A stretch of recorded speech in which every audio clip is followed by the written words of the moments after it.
Right,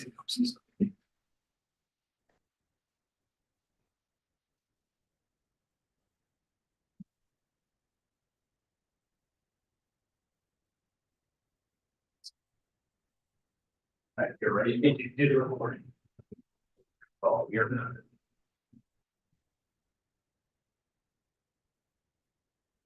All right, good evening and welcome to the City of Sunbury Planning and Zoning Commission meeting. It is January 22nd. It is 6:30 p.m. Would you please join me in a moment of silent prayer and the Pledge of Allegiance?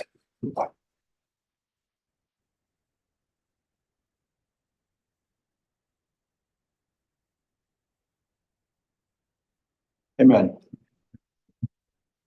I pledge allegiance to the flag of the United States of America and to the republic for which it stands, one nation, under God, indivisible, with liberty and justice for all.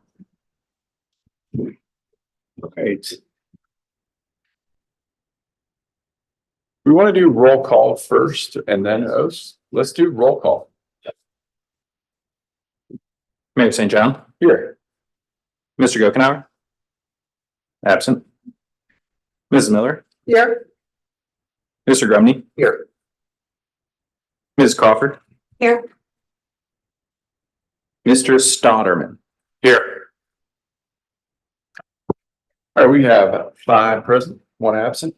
All right, we do have oaths of office for our new Planning and Zoning Commission members. Congratulations, Mr. Grumney, Mr. Crawford, Mr. Stotterman. Welcome to the commission. We have Mr. Vic Whitney, Law Director, ready to swear us in. Yes, so welcome. Congratulations. Y'all, 4 of you would rise. So for the record, I'll be swearing you in tonight. And the terms are slightly different for each of you. Mr. Grumney, you're on a 2-year term that ends December 31st, 2025. Ms. Crawford and Mr. Stotterman on 3-year terms, which will end December 31st, 2026. And Mr. Mayor, you are on a 4-year term, which will end December 31st, 2027. So with that, if the 4 of you will raise your right hand, do you hereby solemnly swear or affirm that you will support the laws of the United States of America, the state of Ohio, and the city of Sunbury, and will faithfully, honestly, and impartially discharge your duties as a member of the Sunbury Planning and Zoning Commission for the duration of your term in office? I do. All right. Go ahead. If you guys want to sign them, I'll let me know where is them. Sign a date on the line.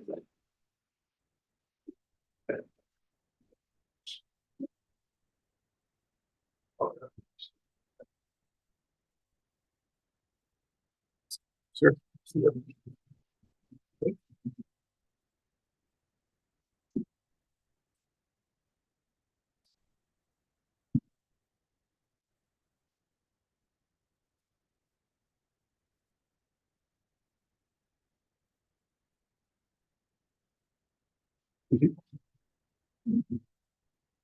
All right, it's official. Welcome. All right, we are on to the adoption of rules and regulations that were provided hopefully to you ahead of time. They're also included in the packet. They're up for an approval. Are there any comments, questions on the rules? I move to adopt the rules and regulations at the city of Sunbury. We have a motion to approve the rules by Commissioner Hill. A second. You got a second by Commissioner Crawford. All right. Discussion? Roll call. Mrs. Miller, Yes. Mrs. Crawford, Yes. Mayor St. John, Yes. Mr. Grumney, Yes. Mr. Stotterman. Yes. 5 votes same, motion approved. All right, we have election of officers. Part of the process is that we nominate a chair and a vice chair. Are there any nominations for chair? I nominate the mayor, St. John. Nomination for Mayor St. John, I'll second that. second by Councilman Grumman. Discussion? Any other nominations? Roll call. Mrs. Miller, Yes. Mr. Grumney, Yes. Mayor St. John, Yes.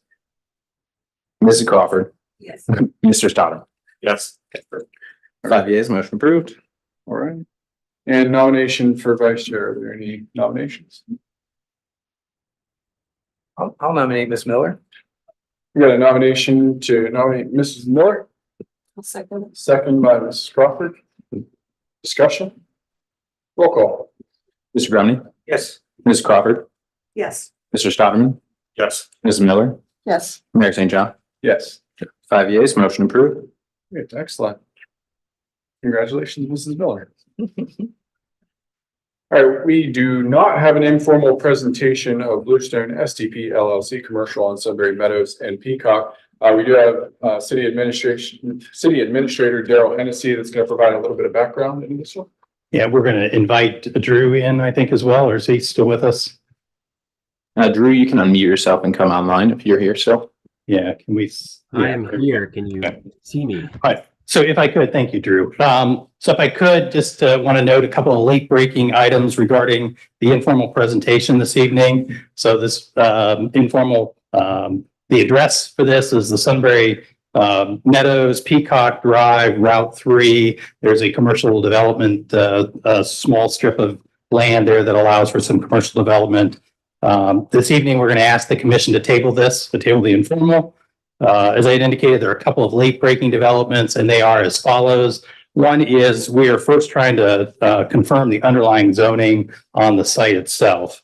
It was modified by council in 2016. It doesn't appear to have affected the commercial zoning, but that was a part of the amendment that council approved in 2016. There is a reversion clause in the city zoning ordinance that allows property to stay zoned for 3 years. We're just trying to sort through whether or not an extension for that underlying zoning exists. So with that as one item, the second item that we need to do a little bit more research on, the details regarding one of the proposed uses are not available to share. Drew and his team have been working with one of the proposed users to get, I think, additional information regarding that use, particularly the renderings. They're not available. So without those, don't really think that we can get, the best feedback possible from the Planning and Zoning Commission this evening. So for that reason, we're going to table it. But I did, Drew does at least want to introduce himself. I think, thank the commission for coming out, apologize for the fact that it's such a late cancellation, but maybe just a couple of minutes, Drew, from you. Perfect. How's my volume level? Can you hear me okay? We can hear you.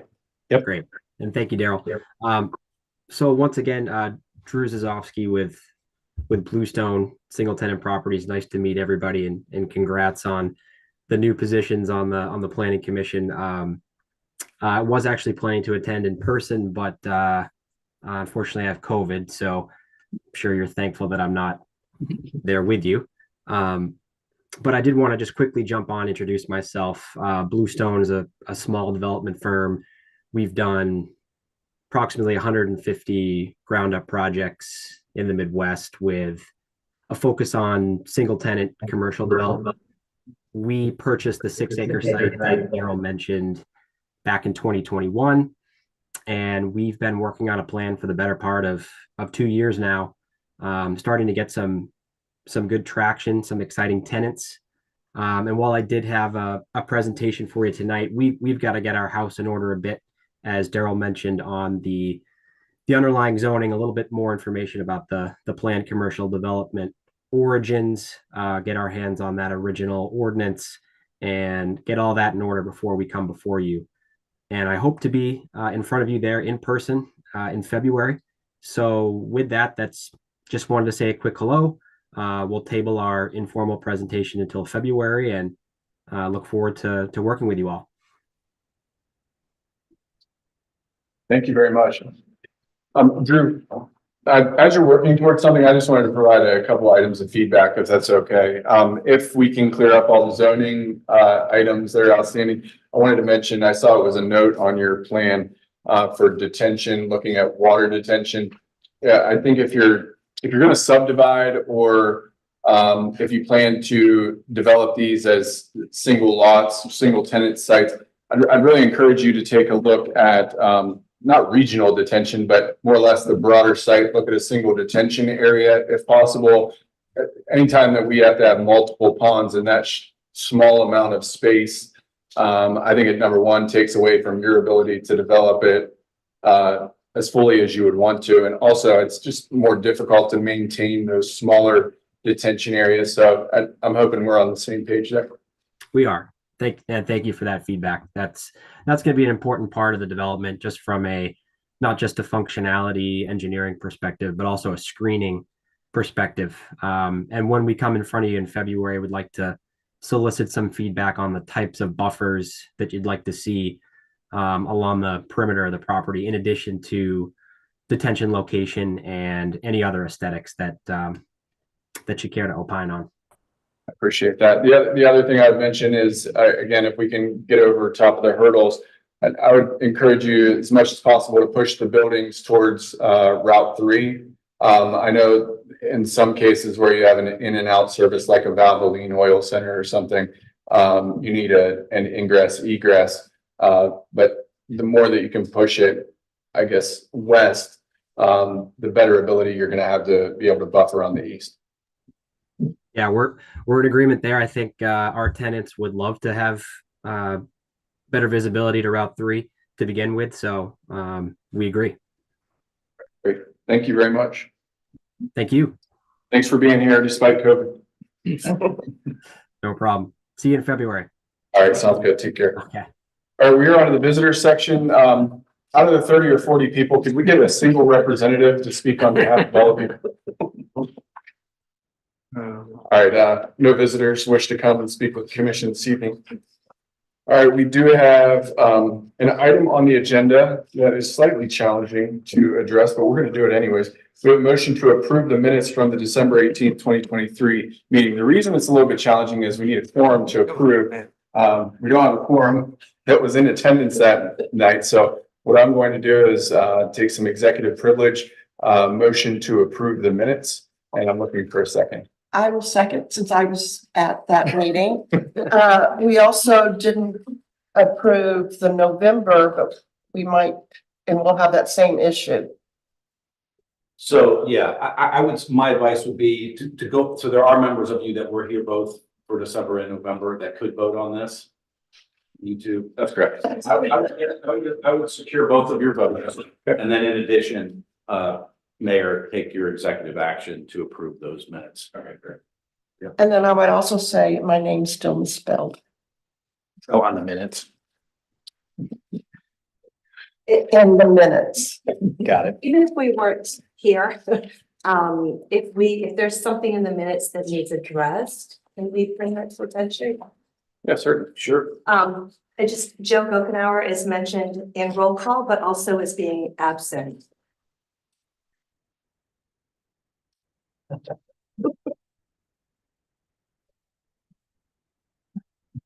I agree with Ms. Crawford.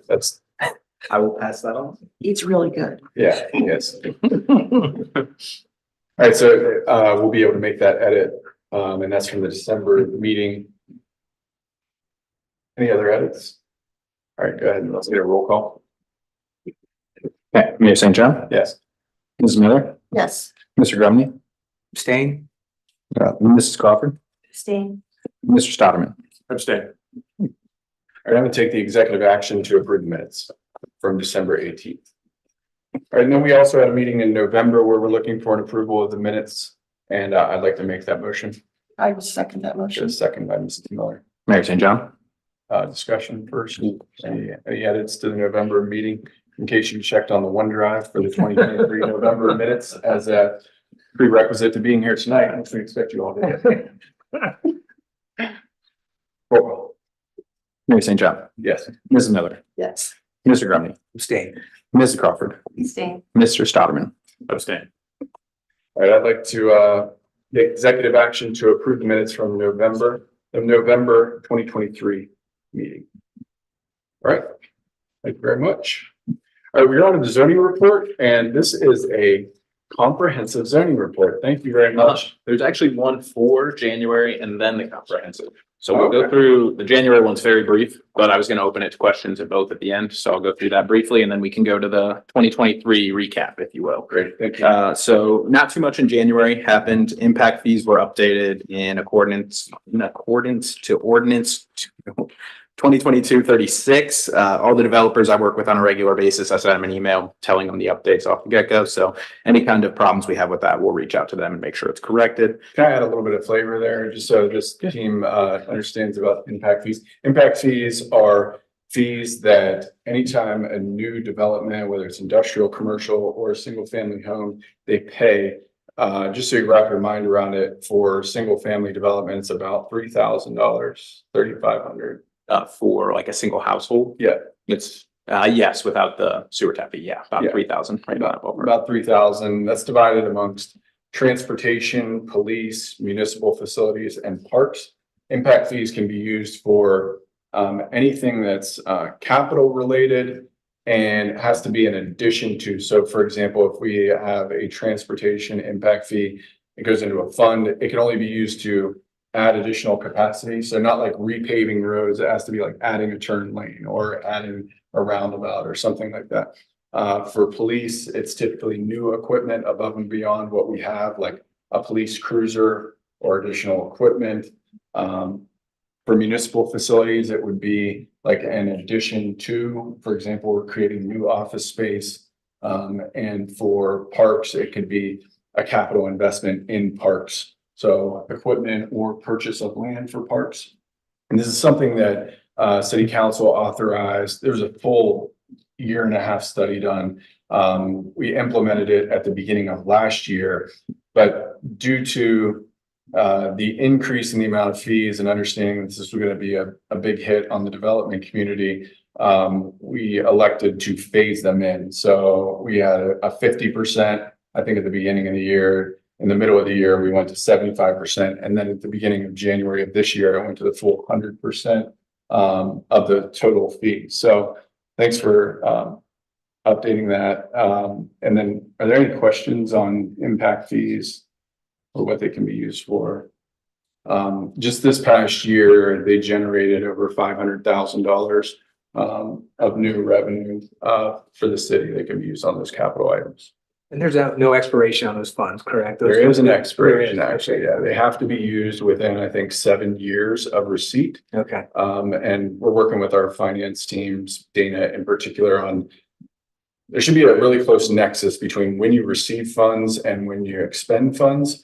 It shouldn't be like you build up this huge pot of money and then spend it. The thought behind it is growth pays for growth. So as new growth is coming in, you're incrementally kind of ratcheting up your service level. So, you aren't decreasing service levels by just adding people or new development.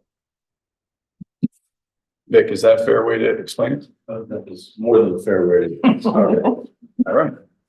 Good deal. All right. Sorry to cut you off on bullet point 1. Oh, no worries. All right, the second bullet point, just typical walking around, driving around, observing conditions around the city. Nothing too crazy happening there. Me and Dana have been talking to other companies. Some of you have heard in council and at the finance meeting, just looking at better ways to track major developments, site plans, zoning certificates, kind of going from the biggest projects to the small projects digitally. So we can have the conversations with our engineers, with our developers within that system and track fees, track their permits, like mix it in with our GIS system. So everything's kind of tracked in one spot rather than us having to control F in our files every time we want to find a document, kind of how we're doing now. So we're talking to, I think we've talked to 3 thus far and kind of going over which options will be the best there. So not too much more information on that as of yet, but you'll probably hear more about that as we continue on forward here.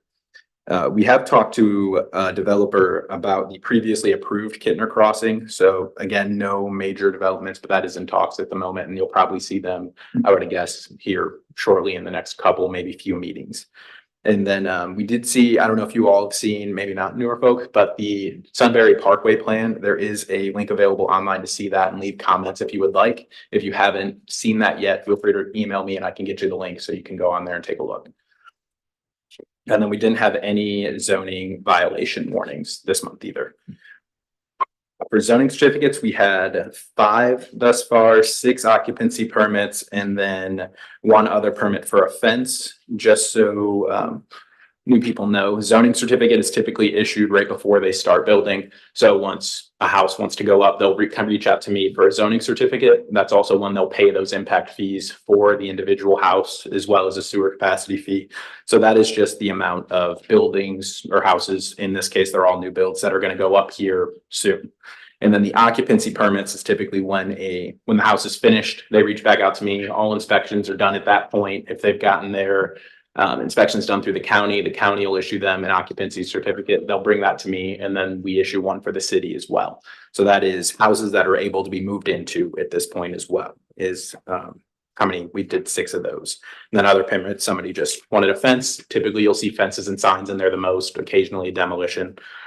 And then looking at how many of those are in our new subdivisions, Rolling Hills had 1 new zoning certificate, 1 new occupancy. Price Ponds had 4 new zoning certificates and 2 new occupancies. Miller's Cove has 2 new occupancy permits, and then Sunbury Meadows had 1 new occupancy permit as well. One thing I was gonna mention, our engineer put together an exhibit. It may have been in partnership with Alyssa and Alex. But it's basically a comprehensive map that shows all the different developments in Sunbury, and just like the simple name, like Rolling Mills or Craig. And if you guys look in your binders, there is a copy of that in there for your reference. Perfect. Thank you. I figured that would be a good one to put in for that reason. All right, and you can see we have restarted our new construction historical trends. Last year, we had 6 new builds in January. This year, we have 5. So we're keeping right about the pace that we've been at the last few years. And then any questions on just January's zoning report right now? All right, and then I did include the zoning recap for 2023, as the mayor mentioned, which kind of goes over all of the numbers from last year. So if you guys have any questions about that or comments right now, anybody?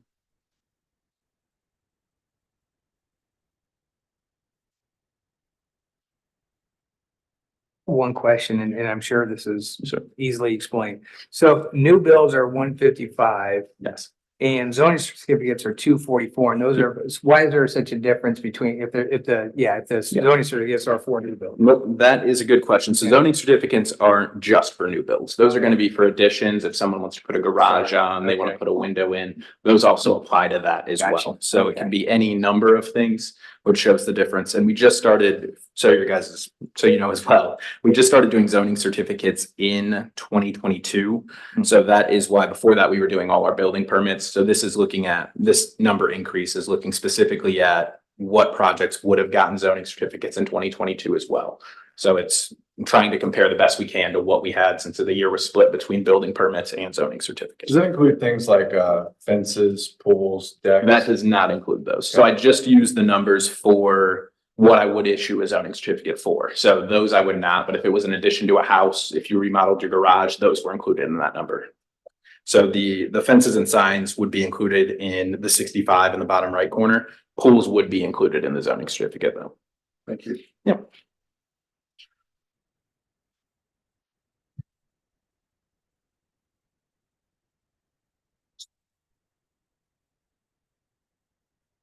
Right. Any other questions or comments?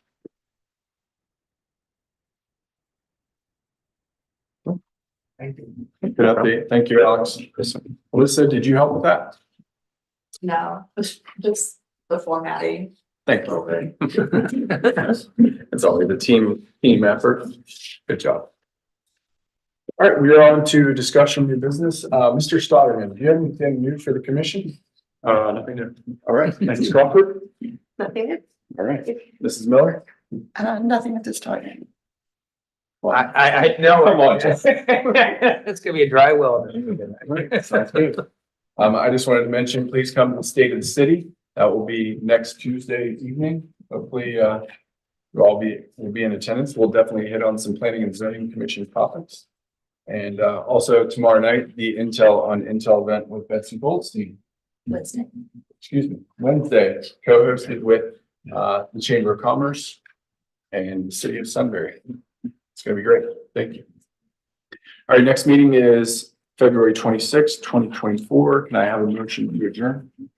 Motion adjourned. We have a motion by Mr. Grumney, Second. Second by Mrs. Miller. Discussion? Roll call? Mr. Grumney, Yes. Ms. Miller, Yes. Mayor St. John, Yes. Mrs. Crawford, Yes. Mr. Stoddard. Yes. 5 yeas, motion approved, meeting adjourned. Thank you.